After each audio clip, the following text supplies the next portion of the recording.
Hello and welcome to my channel The TET Crackers। The TET Crackers में देखो हमने पहले वीडियो की थी एसिड्स और बेसिस की इंट्रोडक्शन के बारे में। एसिड्स और बेसिस की जस्ट इंट्रोडक्शन बताई थी और एसिड्स की प्रॉपर्टीज मैंने उस वीडियो में डाली हुई है, तो मेरे चैनल पे जाके उस वीडियो को ज़रूर देखिएगा। तो आज हम करने जा रहे हैं बेसिस वाला टॉपिक, यानी कि बेसिस। ठीक है, बेसिस जो होते हैं वो कैसे हम जज कर सकते हैं कि वो कड़वे होते हैं। ठीक है, टेस्ट करने से वो क्या होते हैं, कड़वे, बीटर इन टेस्ट। ठीक है, और वो क्या करते हैं, रेड लिटमस को ब्लू में कन्वर्ट कर देते हैं। रेड लिटमस को ब्लू में कन्वर्ट कर देते हैं। ओके, सो ये होते हैं हमारे बेसिस। ठीक है, अब बेसिस को अगर हम वाटर के साथ मिक्स कर दें, जस्ट वाटर के साथ ही मिक्स करना है, उसे हम क्या बोलेंगे, अल्कलीज। उसे हम क्या बोलेंगे, अल्कलीज। कई बच्चों को कंफ्यूजन रहती है कि बेसिस और अल्कलीज में डिफरेंस क्या है।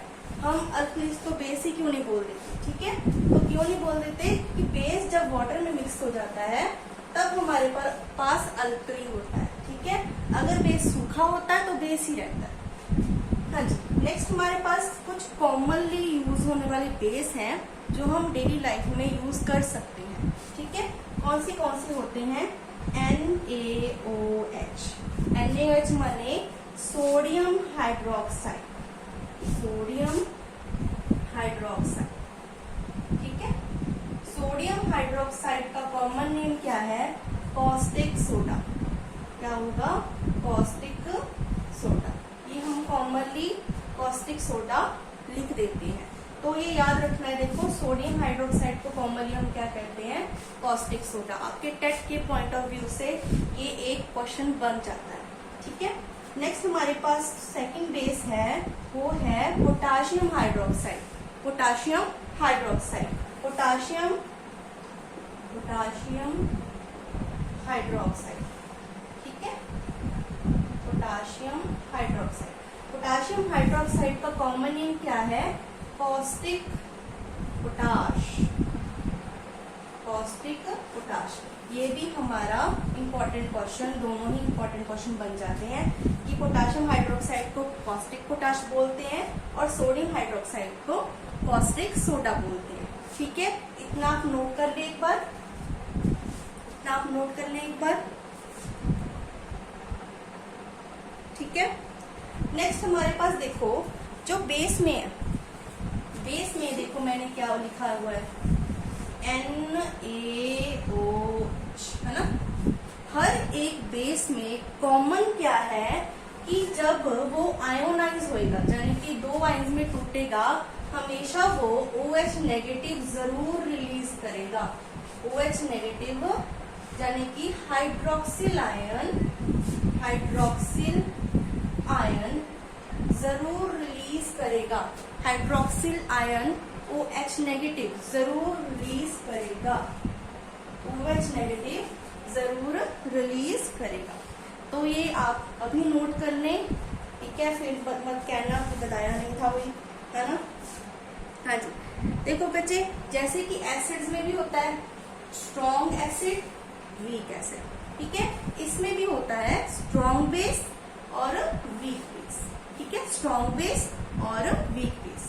ठीक है, एक होते हैं हमारे पास, दो टाइप्स के होते हैं, स्ट्रॉन्ग बेस और वीक बेस। दो टाइप्स के होते हैं, स्ट्रॉन्ग बेस और वीक बेस। हाँ जी, जो स्ट्रॉन्ग होते हैं, बस उसकी एग्जांपल्स लिखनी है आपने, ज्यादा कुछ नहीं करना। जो स्ट्रॉन्ग होते हैं वो कौन कौन से होते हैं, NaOH, KOH, ठीक है, LiOH, ये होते हैं हमारे पास स्ट्रॉन्ग बेस। ठीक है, ये हमारे पास क्या होते हैं, स्ट्रॉन्ग बेस। या फिर आपके पास अगर बेस ना आए, अल्कलीज आ गया, तो भी आप ये तीनों ही लिखोगे। ओके, ये तीनों ही लिखोगे। नेक्स्ट हमारे पास क्या है बच्चे, वीक बेस, है ना। वीक बेस कौन से होते हैं, एग्जांपल्स लिखनी है ओनली। ओके, एक होता है NH4OH, यानी कि अमोनियम हाइड्रोक्साइड। इसकी ब्रैकेट में लिख लो अमोनियम हाइड्रोक्साइड, ठीक है, अमोनियम हाइड्रोक्साइड, ठीक है, इसका नाम होता है। और क्या होते हैं CaOH2, यानी कि कैल्शियम हाइड्रोक्साइड, कैल्शियम हाइड्रोक्साइड। ये हमारे पास क्या होते हैं, वीक बेसिस होते हैं। और एक लिख लो MgOH2, ये होता है मैग्नीशियम हाइड्रोक्साइड, ठीक है। नेक्स्ट आप खुद ही डालोगे, ठीक है, मैग्नीशियम हाइड्रोक्साइड MgOH2। ये होते हैं वीक बेसिस, ये होते हैं स्ट्रॉन्ग बेसिस। इनकी सिर्फ एग्जांपल्स याद रखनी है हमने, ठीक है। इनकी मैं एग्जांपल्स है क्योंकि अगर क्वेश्चन आ गया देखो इनमें से कौन से स्ट्रॉन्ग एसिड्स हैं, है ना, इनमें जैसे ये तीनों पा दिए, ये तीनों डाल दिए, ठीक है, या फिर इन्हें मिक्स करके डाल दिया, तो आप इजीली उसे अलग अलग डिस्ट्रीब्यूट करके आप टिक लगा पाओगे, ठीक है। OMR शीट ध्यान से भरना अपनी, वैसे तो कंप्यूटर बेस्ड है, ठीक है, ध्यान से उन ऑप्शंस को टिक लगानी है, ठीक है। नाउ हम करते हैं बेसिस की प्रॉपर्टीज, यानी कि बेसिस क्या क्या शो करता है, बेस हमें क्या क्या शो करता है, बेस हमें क्या क्या शो करता है। हाँ जी, प्रॉपर्टीज करनी है हमने, लिख लो आप properties of basis, properties of basis, ठीक है, प्रॉपर्टीज ऑफ बेसिस। हाँ जी, बेसिस तो पहले मैंने क्या बताया था, बीटर होते हैं। पहली प्रॉपर्टी तो क्या होगी, बीटर हो गई, ठीक है। सेकंड प्रॉपर्टीज की क्या होगी, अगर इसे आप टच करोगे, ऐसे टच करोगे ना, तो जैसे साबुन होती है वैसे आपको फील आएगी, ठीक है, जैसे कि सोपी। सेकंड प्रॉपर्टी क्या है, सोपी इन टच। आप टच करोगे तो साबुन जैसा आपको फील आएगा, ठीक है। थर्ड बेस क्या है, थर्ड प्रॉपर्टी क्या है, रेड लिटमस को किस में चेंज करेंगे, ब्लू में। रेड लिटमस को ब्लू में चेंज करेंगे, लिटमस पेपर चेंज होगा, रेड लिटमस को ब्लू में चेंज करेंगे, ठीक है। फोर्थ क्या होगी इसकी प्रॉपर्टी, अगर बेस को हम पानी में मिला के, ठीक है, बोलें तो वो इलेक्ट्रिसिटी कंडक्ट करेगा, बेसिस कंडक्ट इलेक्ट्रिसिटी। ये हमारी आ गई fourth property, basis conduct electricity, ठीक है, इन सोल्यूशन। सोल्यूशन का भी मतलब है कि अगर हम पानी में डाल के इसको कंडक्ट करवाएंगे तो कंडक्ट आराम से कर सकता है, ओके, ठीक है। थर्ड प्रॉपर्टी क्या है, सॉरी फिफ्थ प्रॉपर्टी क्या है हमारे पास, अगर हम बेस को मेटल के साथ रिएक्ट करवाएंगे, ओनली मेटल के साथ रिएक्ट करवाना है, ठीक है। अगर हम मेटल के साथ रिएक्ट कराएंगे तो क्या बनेगा, सॉल्ट और प्लस हाइड्रोजन गैस, सॉल्ट और हाइड्रोजन गैस। इस हाइड्रोजन गैस के ऊपर स्टार लगा लो, ठीक है। आपको पूछा जाएगा जब एसिड या फिर बेस मेटल के साथ रिएक्ट कराएंगे तो कौन सी गैस निकलेगी, कौन सी गैस निकलेगी, हाइड्रोजन गैस। कौन सी गैस निकलेगी, हाइड्रोजन गैस निकलेगी, ओके। अच्छा, जब हाइड्रोजन गैस निकलेगी अब हम क्या करेंगे, उसके पास बर्निंग कैंडल लेके जाएंगे, कैंडल लेके गए, है ना, कैंडल लेके जब हाइड्रोजन गैस बनेगी तो पॉप साउंड आएगी, पॉप साउंड। अब देखो आपका क्वेश्चन कौन सा बन सकता है कि जब आप बेस के साथ मेटल रिएक्ट करेंगे तो एक पॉप साउंड आती है, वो पॉप साउंड किस गैस की होती है, तो आप टिक लगाओगे हाइड्रोजन गैस की पॉप साउंड होती है, हाइड्रोजन गैस की होती है। तो ये आप नोट कर लें अच्छे से, ओके, नोट करिए पहले से, फिर हम नेक्स्ट प्रॉपर्टी करेंगे।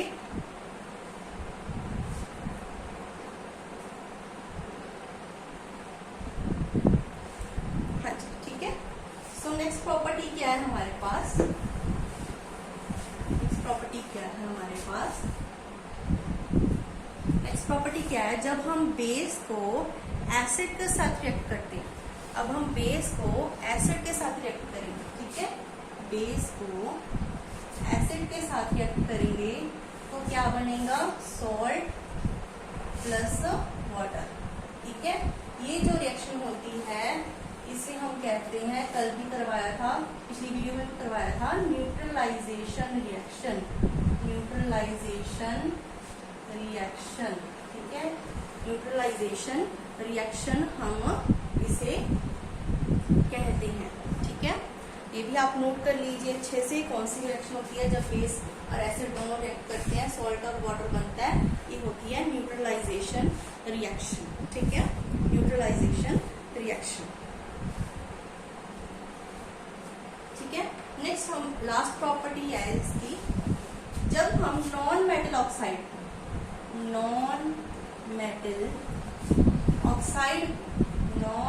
ऑक्साइड को बेस के साथ रिएक्ट कर देंगे, नॉन मेटल ऑक्साइड को बेस के साथ रिएक्ट कर देंगे तो क्या बनेगा, salt plus water, salt plus water बनेगा, ठीक है। अब देखो नॉन मेटल ऑक्साइड जो होते हैं वो बेस के साथ ही रिएक्ट करते हैं, क्यों, क्योंकि ये एसिडिक नेचर के होते हैं, एसिडिक नेचर के होते हैं, अगर एसिडिक नेचर के होंगे तभी ये बेस के साथ रिएक्ट करेंगे, अगर हम बेसिक नेचर के बोलते तो बेस के साथ तो कोई रिएक्शन होता ही नहीं, वो तो बेस ही रहता था ना, अगर एसिडिक नेचर के है तभी वो बेस के साथ रिएक्ट करेंगे, ओके। अब नॉन मेटल ऑक्साइड के कुछ एग्जांपल देके बताती हूँ मैं आपको, तब आपको ज्यादा समझ आ जाएगा। I think non metal oxide माने मैंने ले लिया सल्फर डाइऑक्साइड, ठीक है, क्या ले लिया मैंने, सल्फर डाइऑक्साइड, ठीक है। सल्फर डाइऑक्साइड को हम क्या करेंगे, कोई भी बेस ले लें, NaOH ले लेंगे, NaOH के साथ रिएक्ट करेंगे, ठीक है, तो हमारे पास क्या बनेगा, Na2SO4 प्लस क्या बनेगा, वाटर बनेगा, ठीक है, ये सॉल्ट प्लस वाटर। ये जो होते हैं, सल्फर क्या होता है, नॉन मेटल होता है, उसका ऑक्साइड क्या होता है, सारा नॉन मेटल ऑक्साइड, ये जो होते हैं एसिडिक नेचर के होते हैं, ठीक है। कैसे पता लगा हमें, अगर इसको हम वाटर के साथ रिएक्ट कर देंगे ना, इसको हम वाटर के साथ रिएक्ट कर देंगे तो हमारे पास क्या बनेगा, सल्फ्यूरिक एसिड बन जाएगा, सल्फ्यूरिक एसिड बन जाएगा, तभी वो एसिडिक नेचर के होते हैं, ठीक है। ये आप पॉइंट नोट कर लो, ठीक है, ये आप पॉइंट नोट कर लो। फिर हम नेक्स्ट चलते हैं,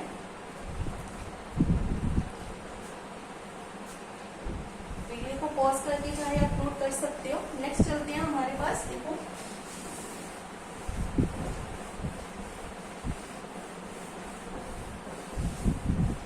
नेक्स्ट चलते हैं हमारे पास uses of base, uses of basis, uses of basis, ठीक है, यूजेस ऑफ बेसिस, ठीक है।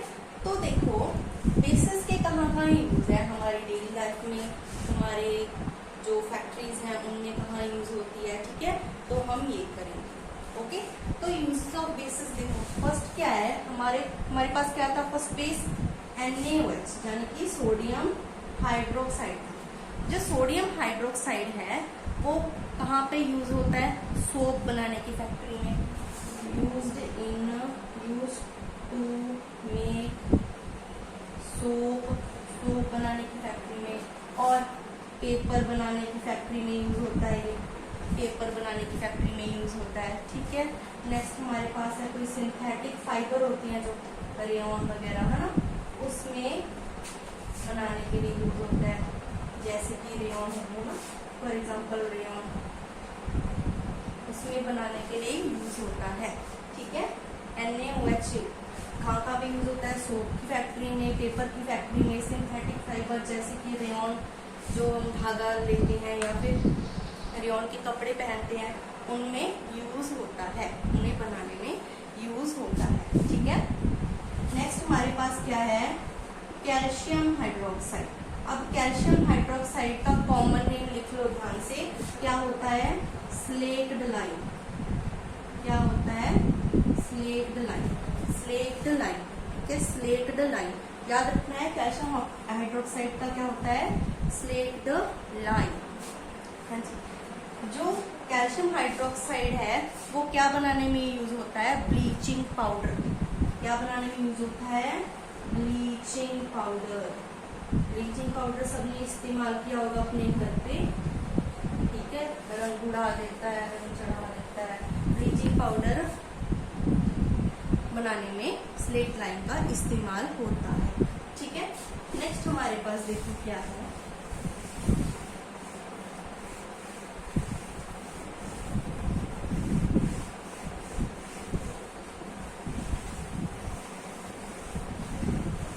नेक्स्ट हमारे पास देखो क्या है, मैग्नीशियम हाइड्रोक्साइड।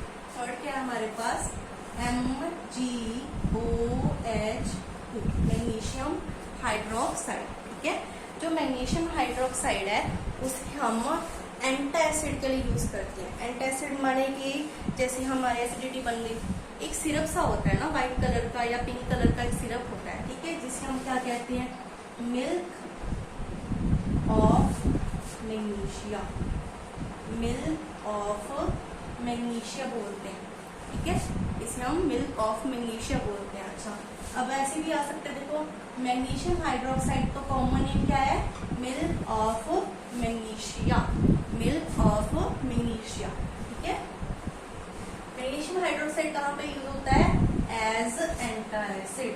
जैसे हम एसिडिटी बनती है वो सिरप सा डाल के पी के और एसिडिटी हमारी काफी रिलीफ मिल जाता है, हमारे को काफी रिलीफ मिल जाता है, ठीक है। तो ऐसा एंटासिड हम ऐसे यूज करते हैं, हम इसे यूज करते हैं।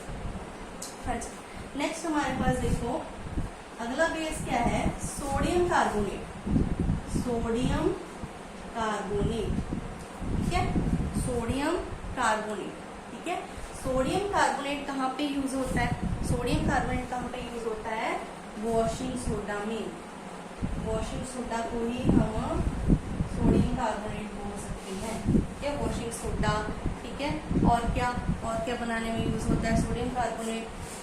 हमारा यो ना शोरे वाला पानी होता है, जैसे कि राजस्थान में होता है शोरे वाला पानी होता है, कभी कभी चलो छोरे वाला पानी आ जाता है, हार्ड वाटर कहते हैं उसे क्या कहते हैं? Hard water. हार्ड वाटर क्या होता है? जिसमें सॉल्ट की मात्रा बहुत ज्यादा हो, सॉल्ट, नमक, या फिर हम कहते हैं बहुत सारे सॉल्ट्स की मात्रा बहुत ज्यादा हो, उसे हम हार्ड वाटर कहते हैं। इसे हम यूज करते हैं हार्ड वाटर को सॉफ्ट बनाने में यूज करते हैं। सॉफ्ट वाटर यानी कि उसमें क्या होता है? सॉल्ट की मात्रा कम हो जाती है, ठीक है। जो ये वॉशिंग सोडा होता है या फिर NaCO3 सोडियम कार्बोनेट होता है, हार्ड वाटर को सॉफ्ट वाटर में कन्वर्ट कर देता है, जिससे हम यूज करते हैं बाथिंग में, पीने में, ठीक है, कर सकते हैं, ठीक है। हाँ जी, होप सो इतना आपको समझ आया होगा, ठीक है। नेक्स्ट हमारे पास बेस क्या है? कौन सा है? Sodium bicarbonate. इसे हम क्या बोलते हैं? Sodium bicarbonate. सोडियम बाइकार्बोनेट का कॉमन नेम क्या है? कॉमन नेम लिख लो, क्या है? Baking soda. बेकिंग सोडा, ठीक है। अब बेकिंग सोडा के नाम से समझ आ गया होगा आपको, ठीक है। बेकिंग सोडा के नाम से समझ आ गया होगा कि ये कहाँ पे यूज होगा? कहाँ पे यूज होगा? बेकिंग में यूज होगा, ठीक है, बेकिंग में यूज होएगा। कहाँ पे यूज होएगा? बेकिंग में यूज होगा, ठीक है। और कहाँ पे यूज हो सकता है? इसको हम एंटासिड के रूप में भी यूज कर सकते हैं। जैसे कि हमारे पास ये नहीं है, मिल्क ऑफ मैग्नीशिया है नहीं, तो घर पे बेकिंग सोडा तो सभी के पड़ा होगा, ठीक है। इसे पानी में घोल के हम थोड़ा सा पानी में घोलना है और पी जाना है एज ए एंटासिड। ये भी हमारे पास यूज हो सकता है, ओके। इतना आपको यूज, ये हमारे पास क्या है? यूज। अच्छा, जो बेकिंग सोडा है वो एक जगह और यूज होता है, बहुत इंपॉर्टेंट जगह यूज होता है। इसमें यूज होता है सोडा एसिड फायर एक्सटिंग्विशर में यूज होता है। फायर एक्सटिंग्विशर में ये हमारे पास पास यूज होता है। फायर एक्सटिंग्विशर में ये हमारे पास यूज होता है soda acid fire extinguisher, soda acid fire extinguisher. ठीक है, अब देखो सोडा एसिड फायर एक्सटिंग्विशर में एक और मेन चीज यूज होती है, कौन सी? Sulphuric acid. Sulphuric acid, sulphuric acid भी हमारे पास इस फायर एक्सटिंग्विशर में यूज होता है। और क्या होता है? बस कार्बन डाइऑक्साइड तो होती है, ड्राई कार्बन डाइऑक्साइड। ठीक है, तो ये हमारे पास यूजेस ऑफ बेसिस आ गई हैं। इन्हें आप नोट कर लीजिए, इन्हें आप नोट कर लीजिए अच्छे से। ठीक है, इन्हें आप नोट कर लीजिए अच्छे से। तो आज के लिए ये क्लास यहीं पे खत्म होती है। कल हम करेंगे इसका मेन टॉपिक पीएच स्केल। ठीक है, पीएच वैल्यूज हम कईयों की बताएंगे। ठीक है, जैसे कि एग्जाम में कई हमारे पास सब्सटेंसेस की, हमारे ऑर्गेनिजम्स की, कई लिक्विड्स की पीएच वैल्यू आ जाती है, ये कौन सी है ना, तो हम ये कल करेंगे। Thank you so much. अगर आपको पसंद आया हो प्लीज़ लाइक शेयर और सब्सक्राइब करें, और जो टॉपिक आपको नहीं समझ आता प्लीज़ उसे कमेंट करके मुझे बताएं ताकि मैं उस पर वीडियो बना सकूं। होप आपको मेरा ये एफर्ट पसंद आया होगा। Thank you.